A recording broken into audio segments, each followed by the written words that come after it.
Come this November, Republicans have a good chance of taking back the majority in the House. If they do, will their future plans really create the impact Americans are hoping for? Many of their plans sound good until you listen closely and evaluate everything. From a constitutional standpoint, some solutions are very dangerous in the long run. Keep in mind that the Republicans could gain a majority in the House, but not necessarily in the Senate. They may gain a majority in the House and the Senate, but will it be enough to override a presidential veto? This will determine what they can do. Stay up to date on what is happening by subscribing to our social media channels and then liking and sharing our content. Before we dive in, please remember that the Republican leadership does not have its feet grounded on the Constitution. They may be promising to cut back programs or curtail them, but will that fix the problem? The hard truth is that some programs do not need to be cut back, they need to be eliminated. The basic problem is unconstitutional power. For instance, Republican Kevin McCarthy just last week rolled out a Commitment to America agenda. Part of that agenda focuses on parents' rights, so they can establish a say in their children's education and give them a parental choice. It's hard to believe we have gotten to the point where Americans are okay with the federal government having any say in this. By going along with this, we are only sustaining the power of the federal government over our children by putting a bandage on the problem that keeps the federal government's control over our lives and that of our children. None of this would even be an issue if there weren't agencies that control local schools, or if the schools were all private or homeschools. Homeschooling has been a solid option for parents that want to ensure total control over what is being taught or not taught. One of the best homeschool alternatives is our Freedom Project Academy. It offers a fully accredited classical education with Judeo-Christian values. Other so-called solutions we've talked about before. The false solutions almost always include more federal government over state and local jurisdiction or establish powers in the government that were never there before. Instead of passing a bill that focuses on parental rights in the classroom, why not just abolish the Federal Department of Education? Since it was established in 1980, can you say that our children's education has gotten better? The reality is, it is at the root of the real problem. Both Reagan and Trump called for the elimination of the Department of Education, but once they were elected, any talk of doing so stopped. This is only one example of where we don't need new legislation to remedy problems. We need to abolish the federal agencies that are unconstitutional and are creating the problems. For instance, if we didn't have the Department of Energy, the president couldn't control our energy.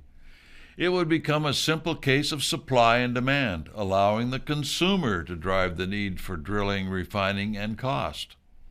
The Republicans' plan is to pass more laws or reduce the number of employees in government agencies, but not one reference to abolishing the corruption by eliminating the power structure itself. Another so-called solution is to advocate federal funds to hire more police. We do not want any program that places local police departments depending on the federal government.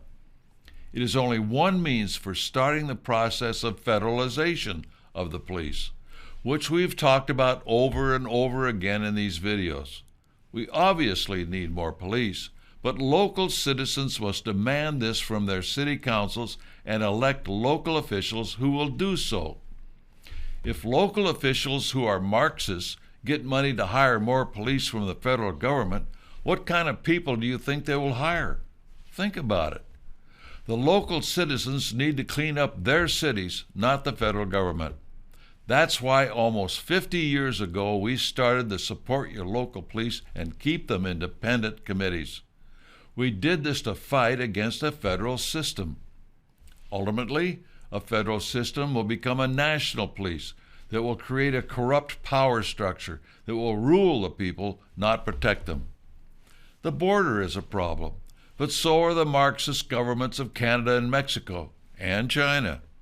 Everyone talks about stopping this or that, but they don't talk about getting to the root causes or rolling back the size of government itself, and the border is one example.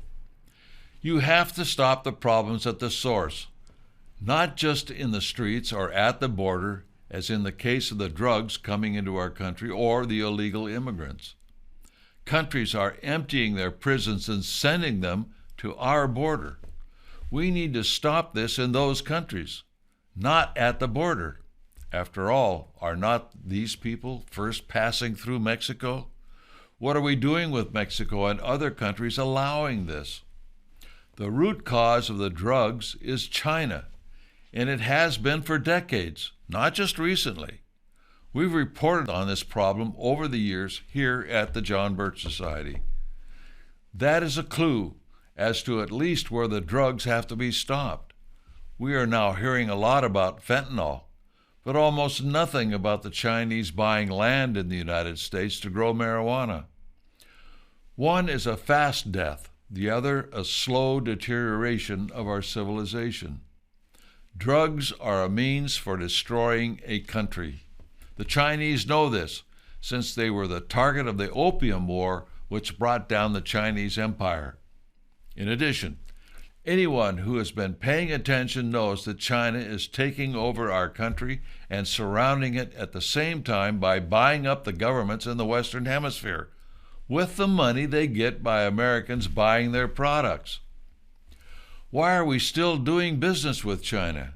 We should be doing everything we can to seek out resources in our own country and stopping virtually all trade with China, not just imposing tariffs on it.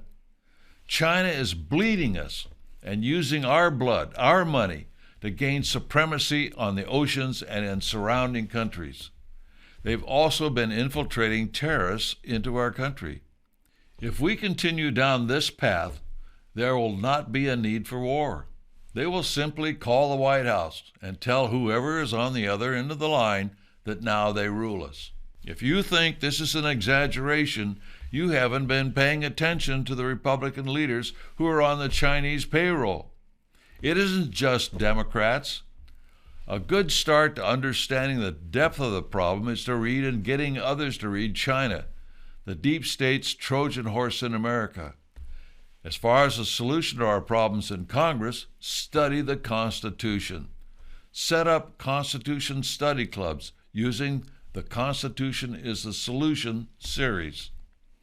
People need to know how our founders set up this great country, and the solution is always within the Constitution. There is no doubt that changes in the federal government must be made, and made quickly. What is happening under the current administration is deliberate and is designed to turn our country into a cog in the wheel of the New World Order. Just as we pay attention to the Democrats, we also have to pay attention to the Republicans, because the conspiracy we battle has infiltrated both parties.